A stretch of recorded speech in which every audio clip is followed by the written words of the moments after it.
পূব যোৰহাট আঞ্চলিক মইনা পাৰিজাতৰ গীতে মাতে বহাগৰ এদিন অনুষ্ঠানটি এই বৰ্ষত নামনি লক্ষীবাৰীৰ প্ৰভাতী মইনা পাৰিজাত আৰু গাঁওবাসীৰ সহযোগত সুকলমে অনুষ্ঠিত হয়। প্ৰভাতী মইনা পাৰিজাতৰ চেমনীয়া চিন্ময় শইকীয়া আৰু মইনা অংমুলকাই পতাকা উত্তোলন কৰাৰ পাছতে বিহুৱান উত্তোলন কৰে ঋতুৰাজ ভূঞাই। গছপুলি ৰোপণ কৰে গাঁৱৰ জ্যেষ্ঠ ব্যক্তি ক্ষীৰেশ্বৰ খাৰঘৰীয়া আৰু মুকুল ভৰালীয়ে।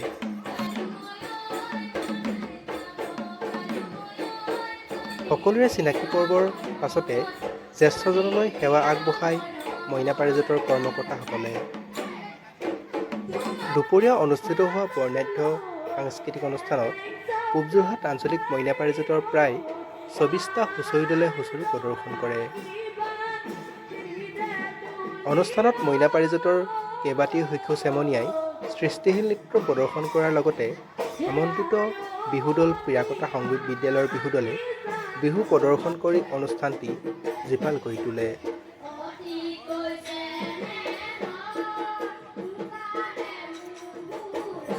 অনুষ্ঠানৰ শেষত বিহুৱান অৱতৰণ কৰাৰ লগতে আয়োজক মইনা পাৰিজাত প্ৰভাতী মইনা পাৰিজাতক পূব যোৰহাট আঞ্চলিক মইনা পাৰিজাতৰ ফালৰ পৰা প্ৰশংসাপত্ৰ প্ৰদান কৰা হয়। শেষত সকলোৱে মুকলি আকাশৰ তলত একেলগে নাচি বাগি আত্মহাৰা হৈ পৰাৰ লগতে গীতে মাতে বহাগৰ এদিন অনুষ্ঠানটিৰ সফল সামৰণি পৰে।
বিহুৰে বিৰিণা পাৰি